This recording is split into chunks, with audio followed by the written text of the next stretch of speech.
अस्सलामुअलैकुम guys, welcome to literature my life. आज मैं आपके साथ बहुत ही इंपॉर्टेंट टॉपिक जो फोरग्राउंडिंग है बीएस इंग्लिश का स्टाइलिस्टिक में एक बहुत ही इंपॉर्टेंट टॉपिक है जो कई बार एग्जाम्स में आ चुका है। इसके अलावा जो एम इंग्लिश में लिंग्विस्टिक को स्टडी करते हैं उनके लिए भी एक नहायत ही इंपॉर्टेंट टॉपिक है।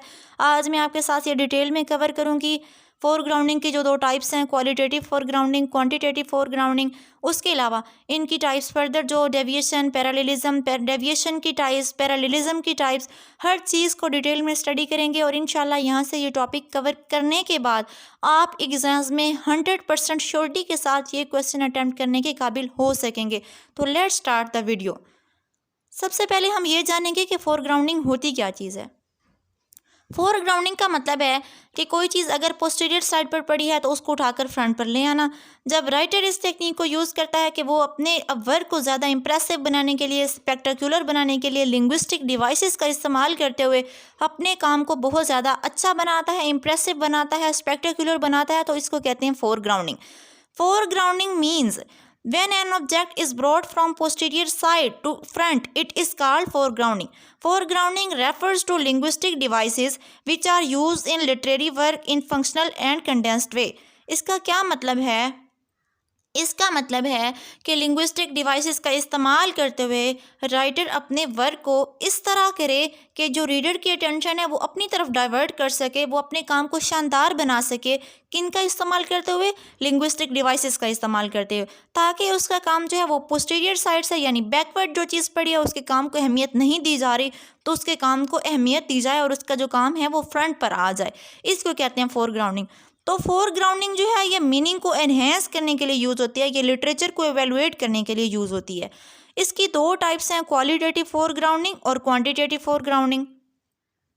क्वालिटेटिव फोरग्राउंडिंग का मतलब है कि इसमें डेविएशन मेन चीज़ है जिसको हम स्टडी करेंगे। क्वालिटेटिव फोरग्राउंडिंग के अंदर आती है डेविएशन और क्वांटिटेटिव फोरग्राउंडिंग के अंदर आती है पैरेललिज्म।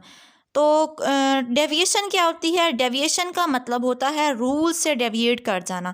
जब राइटर रूल्स को डेविएट करता है, जो ग्रामर के रूल्स हैं, जो लेक्सिकल के रूल्स हैं, जब इन रूल्स को डेविएट करके, तोड़ कर, इनकी वायलेशन करके जब वो अपने काम को इम्प्रेसिव बनाता है ताकि रीडर उसके काम को बहुत ज़्यादा सराहे और वो रीडर की अटेंशन को गेन कर सके, तो इसको कहते हैं डेविएशन। अच्छा, डेविएशन के आगे फर्दर टाइप्स हैं जिसको हम इंशाल्लाह स्टडी करेंगे। और सबसे पहले इसमें आती है सिमेंटिक डेविएशन। सिमेंटिक का आपको पता है जैसा कि सिमेंटिक मीनिंग को रिप्रेजेंट करती है। जब भी राइटर मीनिंग के रूल्स को डेविएट कर जाता है, जब भी राइटर जो है वो मीनिंग के रूल्स को वायलेट करता है, उनको तोड़ देता है, तो इसको कहते हैं सिमेंटिक डेविएशन। अब मैं आपके साथ कुछ एग्जांपल्स शेयर करूंगी जो कि टेक्स्ट में से ली गई हैं, लिटरेचर में से ली गई हैं। आपको फिर इससे सिमेंटिक डेविएशन की बहुत अच्छी समझ आ जाएगी। जैसे वर्ड्सवर्थ ने एक यूज़ की थी statement, this child is the father of man. अब बच्चा कोई इंसान का बाप भला हो सकता है?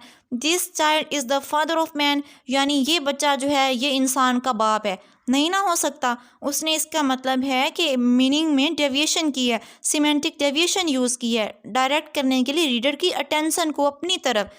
और आगे शेक्सपियर ने एक स्टेटमेंट यूज़ की थी, she was a Phantom delight, कि वो एक खुशी की भूतनी थी, यानी वो एक फैंटम कहते हैं जो जिन टाइप कोई चीज़ होती है जो भूतों में से होती है। तो she was a Phantom delight, Shakespeare ने ये वर्ड यूज़ किया। भला ऐसा हो सकता है कि कोई खुशी का भूत हो? तो ये भी क्या है? सिमेंटिक डेविएशन है। अच्छा, beauty is truth, truth beauty, beauty is truth, truth beauty, इसमें भी कोई मीनिंग की ख़ास समझ नहीं आ रही। तो इस यहाँ पे भी राइटर ने क्या किया है?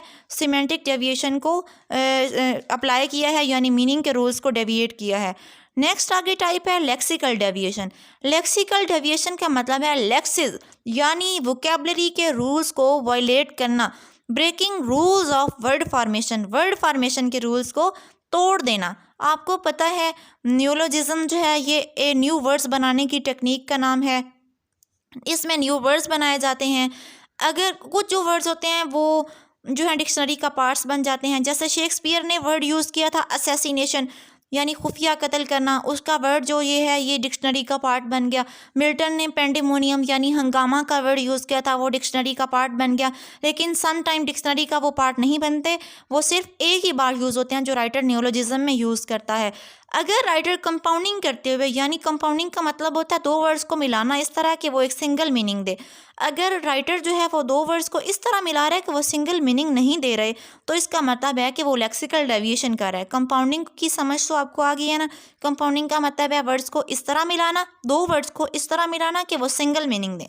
लेकिन अगर राइटर जो है वो दो वर्ड्स को इस तरह मिलाता है कि वो अलग अलग मीनिंग देते हैं, तो वो लेक्सिकल डेविएशन कर रहा है। जैसे कि ब्रोकन विंडो, ये कोई एक मीनिंग तो नहीं दे रहा, ब्रोकन अलग दे रहा है, विंडो अलग दे रहा है, ये एक मीनिंग नहीं दे रहा। सनफ्लावर को मिलाया जाए तो सन और फ्लावर दो अलग अलग मीनिंग है, लेकिन ये एक फ्लावर को रिप्रेजेंट करते हैं, मीनिंग तो एक ही देते हैं। ब्रोकन विंडो में मीनिंग दोनों अलग अलग हैं। इसका मतलब है राइटर ने यहाँ पे लेक्सिकल डेविएशन की है। और आप देखें वाइट वाश जो होता है, वाइट अलग है, वाश अलग है, लेकिन दोनों को जब मिलाया जाता है तो वाइट वाश एक ही मीनिंग देता है। अगर राइटर जो है वो दो वर्ड्स को इस तरह मिलाए कि मीनिंग एक ना आए बल्कि अलग अलग आएँ, तो इसका मतलब होता है कि वो लेक्सिकल डेविएशन का यूज़ करते हुए अपने वर्क को इम्प्रेसिव बनाने की कोशिश कर रहा है। नेक्स्ट आगे है ग्राफोलॉजिकल डेविएशन। ग्राफोलॉजिकल डेविएशन का मतलब होता है कि ऑर्थोग्राफी के जो नॉर्म्स हैं उनको डेविएट कर जाना। Violation from the norms of orthography, यानी कैपिटल लेटर्स जो हैं उनके रूल्स को वायलेट कर जाना, पंक्चुएशन के रूल्स को वायलेट कर जाना, पैरेंथेसिस ब्रैकेट कहाँ पे आनी थी उसके रूल्स को वायलेट कर जाना। जब राइटर इस तरह के रूल्स को वायलेट करता है तो वो क्या करता है, ग्राफोलॉजिकल डेविएशन का यूज़ करता है। नेक्स्ट हमारी टाइप है फोनोलॉजिकल डेविएशन।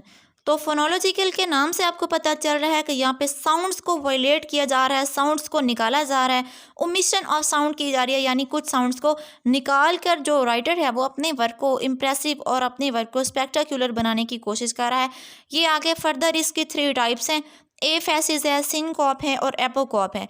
जब आवाज़ को वर्ड के स्टार्ट से ही निकाल दिया जाता है तो उसको कहते हैं एफेसिस। जब वॉइस को यानी साउंड को मिडल से निकाल दिया जाता है, वर्ड के मिडल से निकाल दिया जाता है तो इसको सिनकॉप कहते हैं। और जब वर्ड के एंड से साउंड को ओमिट कर दिया जाता है तो इसको एपोकॉप कहते हैं। नेक्स्ट हमारी टाइप है डेविएशन ऑफ द रजिस्टर। आप सब जानते हैं कि रजिस्टर किसी प्रोफेशन में यूज़ होने वाली लैंग्वेज का नाम है, यानी हर प्रोफेशन में ख़ास वर्ड्स होते हैं जो यूज़ होते हैं। और अगर राइटर अपने जो पोएटिक लैंग्वेज के वर्ड्स हैं उनको यूज़ नहीं कर रहा, उनको वायलेट कर रहा है, अपने प्रोफेशन की जो लैंग्वेज है उनके वर्ड्स को उनकी जो लैंग्वेज अपनी प्रोफेशन की लैंग्वेज को वायलेट कर रहा है, उसका यूज़ नहीं कर रहा, तो वो क्या कर रहा है, वो डेविएशन ऑफ रजिस्टर का यूज़ कर रहा है। एक होती है डेविएशन ऑफ डायलैक्ट। दो तरह के डायलैक्ट्स होते हैं, socio dialects and regional dialects. अगर तो राइटर अपने वर्क में रीजनल डायलैक्ट का यूज़ कर रहा है ताकि वो रीडर की अटेंशन को गेन कर सके, तो इसका मतलब है वो क्या कर रहा है, डेविएशन ऑफ डायलैक्ट कर रहा है। नेक्स्ट हमारी और लास्ट टाइप है डेविएशन की, जो कि है डेविएशन ऑफ हिस्टोरिकल पीरियड। हर राइटर के पास इस चीज़ का हक होता है, every writer has a right to use the archaic words, कि वो पुरानी जो लैंग्वेजेस हैं उनके वर्ड्स को यूज़ करें।